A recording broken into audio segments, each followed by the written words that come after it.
দুর্গাপুজো বাঙালির শ্রেষ্ঠ উৎসব, তার জন্য সারা বছরের অপেক্ষা। আর যখন পুজো দোরগোড়ায় নক করে তখন হিড়িক পড়ে শপিংয়ের। বড় থেকে ছোটরা কত জামাকাপড়, কার কত জামাকাপড় হবে তার রেস চলে।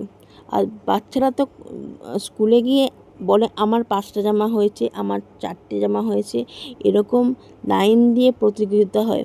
আর 5 দিনের ওই জামা পরে ঠাকুর দেখা, নতুন জুতো পরে ফোসকা পরা, এটা কমন ব্যাপার।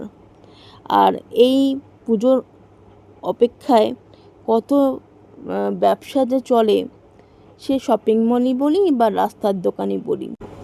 যারা সম্ভ্রান্ত পরিবারের তারা শপিং মলে ভিড় জমায়, আর যারা গরিব মিডিল ক্লাস তারা ভিড় জমায় স্প্ল্যানেড কিংবা গড়িয়াহাটে ফুটের দোকানে গিয়ে বার্গেনিং করে কত জামা কেনা যায় সস্তাতে।